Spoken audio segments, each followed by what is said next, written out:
Hey, Roz. Let's just live as a couple without having kids. What? Look, you said that if we had a kid, you couldn't take care of me. So we just shouldn't have a kid. I was astounded by my husband's reasoning. He was so self-centered, only thinking of himself. Upon hearing that I wouldn't take care of him if we had a child, he came up with this. My husband has always been a source of trouble with his behavior. And to think, when things get tough for me, he does such things? I wish I had never married. I am Roz, 27 years old, a working mother in my first year of marriage. I live with my husband Aiden, who is 2 years older. We met at a party 5 years ago. He was so kind to me, a gentleman, and I was quickly smitten. Our dates were always tailored to my preferences, and he would adjust to my pace. I made an effort to be a woman who could match him. Until then, I had moved out of my parents' house, started living alone, and aimed to be an independent woman. I thought Aiden shared the same values. But after we got married, I realized we were fundamentally different in our thinking. When we only met once a week, I couldn't see his flaws. Living together after marriage, I started to notice all the things I disliked about Aiden. He is extremely clingy. Sure, there were signs when we were dating. I thought it was just him being playful, but I never imagined that was his real personality. In the morning, he wouldn't get out of bed, whining, "Roz, wake me up!" Or during meals, he'd want me to feed him, saying, "Ah." Even on dates, he'd cling to my arm. I don't remember marrying such a clingy, baby-like man. It's gotten to the point where I wonder if it's marriage fraud. Since we married, he seems to have noticed that I've become colder, and he started asking, "Hey, Roz, do you hate me now?" It's not like that, but can you stop using that falsetto voice to be cutesy? Why? You just liked me for my looks, Roz. Occasionally, Aiden would say that and show an exaggeratedly sad face. It makes me angry to be made out to be a bad person. I thought Aiden was kind and gentlemanly on our dates. I didn't know you were a baby inside. Can't help it, can I? Because Mom said I'd be disliked if I was the same at home. I was shocked by Aiden's statement. Could it be that his whole act was crafted from his mother Flora's advice? So, you were acting all along? Yeah, I slowly showed my true self and you seemed happy, Roz. I thought you had accepted the real me. With that, I felt sorry for Aiden. Without realizing he was being genuine, I had enjoyed myself. Turns out, even the dating plans were all Flora's ideas. Thinking I was being led around by Flora, I felt a surge of anger. But I didn't want to blame Aiden for that. Realizing his true nature after marriage and treating him coldly might have been my fault. No one wants their personality to be denied. Regardless of the act, even if he has a baby-like side, Aiden is Aiden. Since I chose to marry him, I thought I should make an effort to meet his personality halfway. So I made a suggestion. Then you can be spoiled sometimes, but there are things I want you to do yourself. First, wake up on your own. Stop expecting me to help you dress. Don't cling to my arm on dates. And I want you to share the household chores. I don't understand why I have to look after you while working full-time and doing all the housework. Eh? But that's what mothers do, right? What? Even when I tried to meet him halfway, it was pointless if Aiden said things like this. It seemed he wanted to replace his mother, Flora, with me. I'm not your mother. I'll become one when we have a child, but then I won't be able to take care of you. What? No way. But if you get pregnant, you'll quit your job, right? You'll have time to look after me then. That's not how it works. When we have a child, you need to take care of yourself. If you don't like that, then that's divorce, okay? I told Aiden firmly and didn't allow for any arguments. After that, Aiden stopped acting like a baby for a while. But about a week later, he said, "Hey, Roz, let's just live as a couple without having kids." What? You said you couldn't take care of me if we had a kid, right? So we just shouldn't have one. I've been thinking all this time about how Roz could take care of a child and me, but I was trapped in the fixed idea that you have to have kids when you're married. I do want kids, though. What? But I looked it up, and raising kids is hard. Even if it's hard, I think having your own child is a happy thing.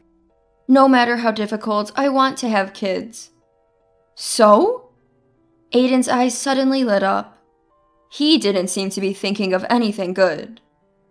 Even if it's hard, I don't want to take care of you while raising a child. When we have a child, you need to become a father, you know? Grow up, please.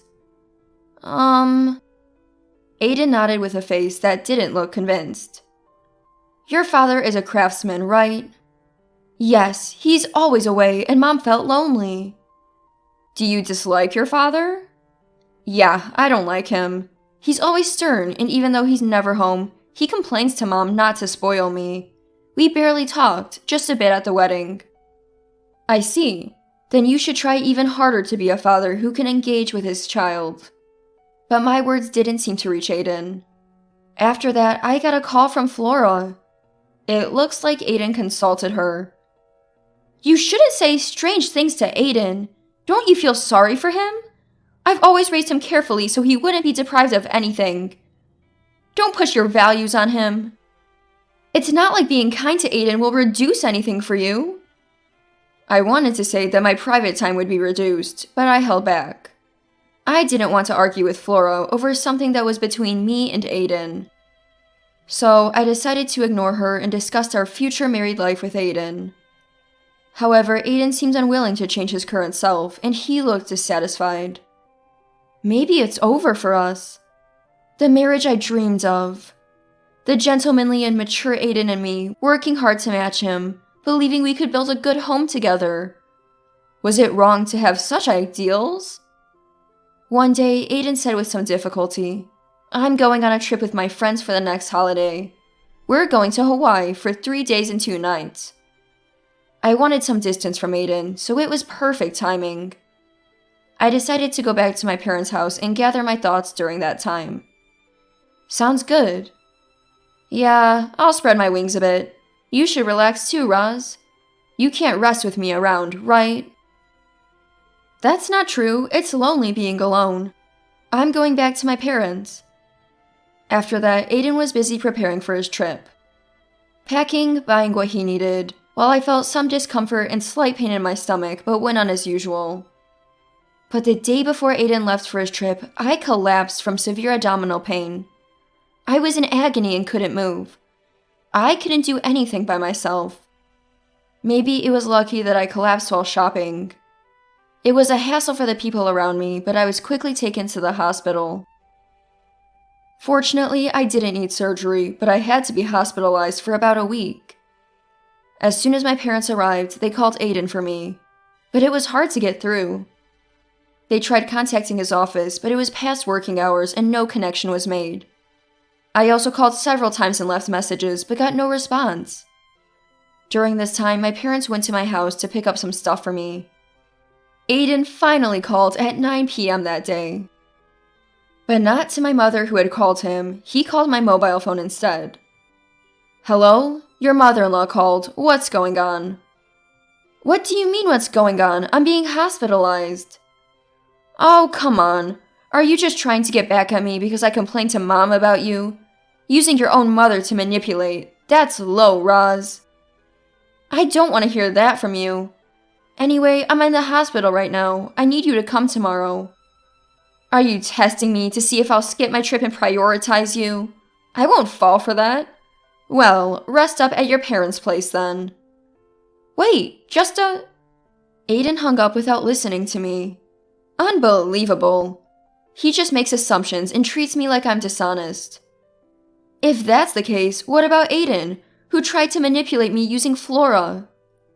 Besides, I really am hospitalized. Reluctantly, I sent Aiden a message with a hospital name and room number. As expected, Aiden didn't come. Calls wouldn't go through, and attempts at messaging apps just rang without answer. I can't believe he'd leave his hospitalized wife and go on a trip to Hawaii. I told my visiting parents about this. That's terrible. Not believing you're in the hospital? But we don't know if he really went to Hawaii, right? Maybe you should ask his parents. I was hesitant to contact Flora. She would probably take it inside, and I felt like I would be the one blamed. But I hadn't talked much to father-in-law, Glenn, and though I had his number, I wondered if I should call. Then my mom said, "Let me handle this," and dialed Glenn from my mobile phone. "Hello, this is Roz's mother. Roz is hospitalized, and we've been trying to contact Aiden, but he doesn't believe us. Moreover, we can't reach him at all today. He might have gone on a planned trip to Hawaii with his friends." After talking to Glenn for a while, my mom said, "He's coming over right now." Glenn arrived shortly after.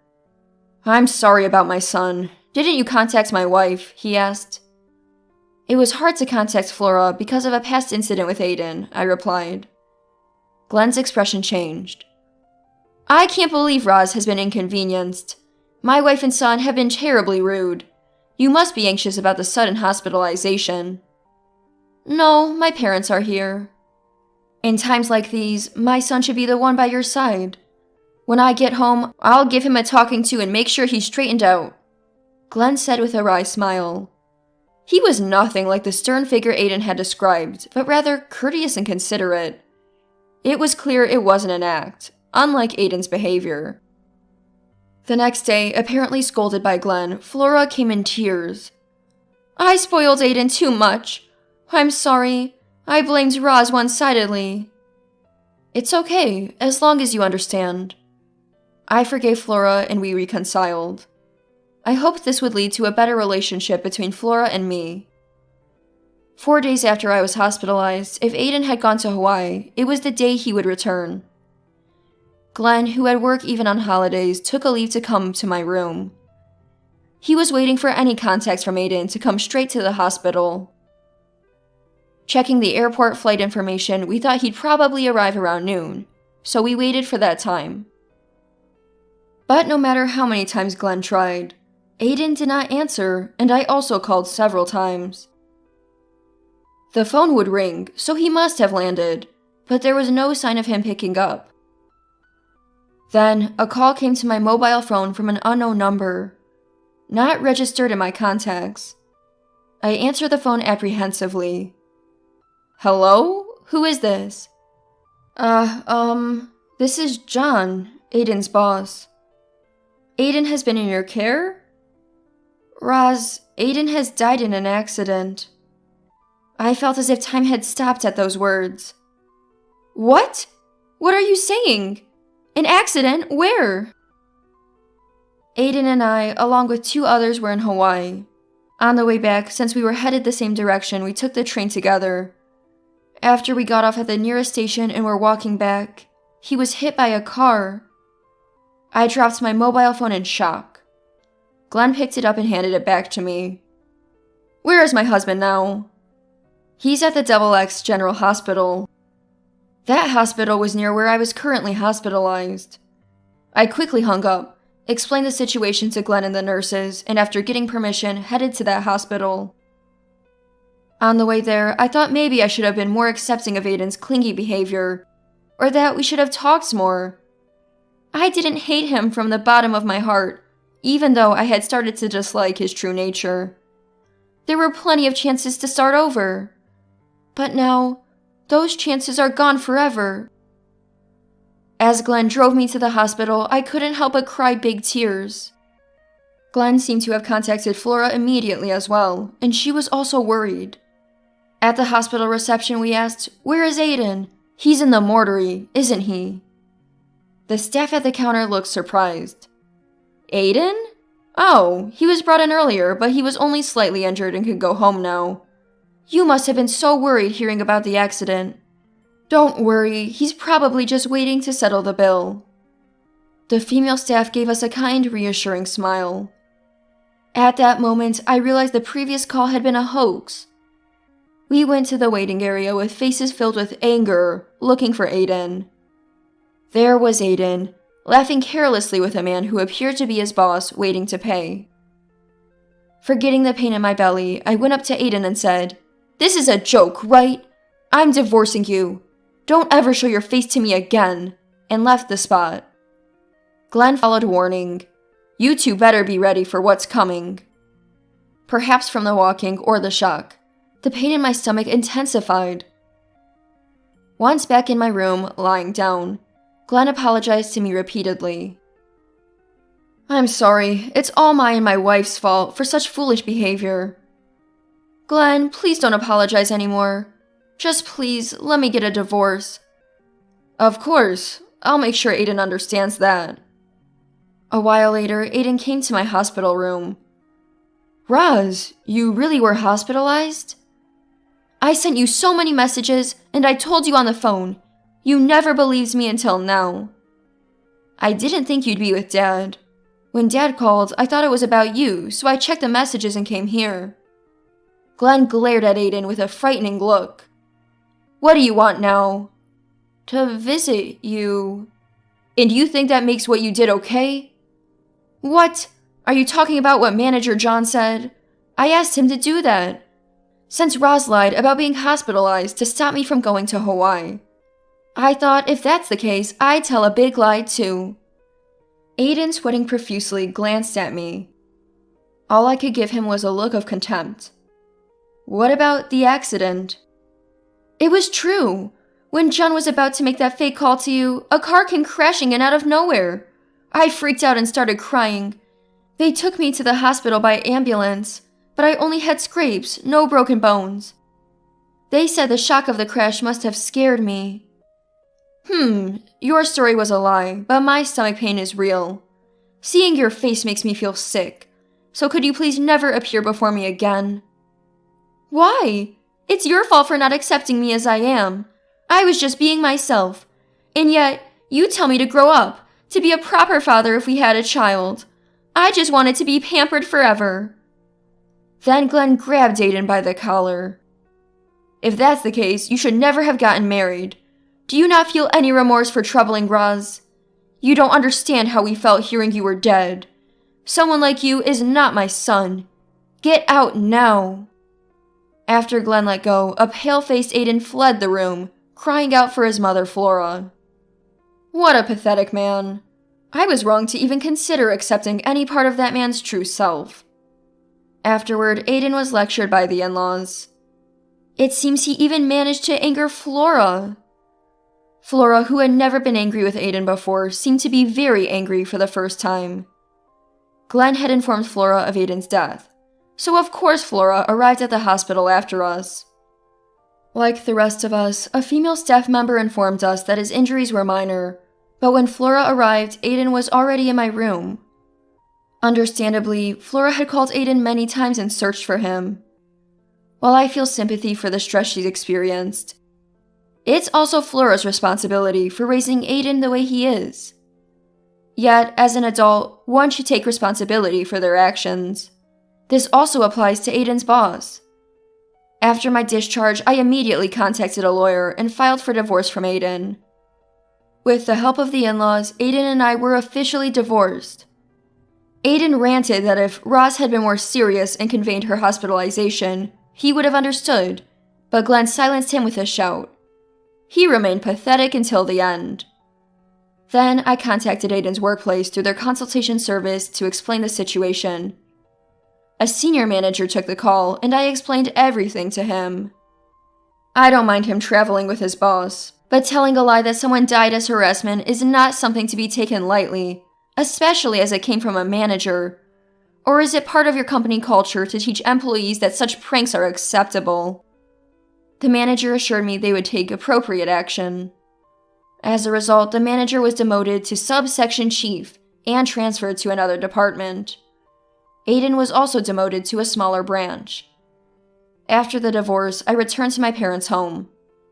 When I started living alone, I thought I had to be independent, so returning to the comfort of my parents' home felt reassuring. Without the need to be on guard, I could share household chores with my family and spend my free time on my hobbies. No longer being manipulated by Aiden's selfishness made me happy. One day, I might consider getting married again.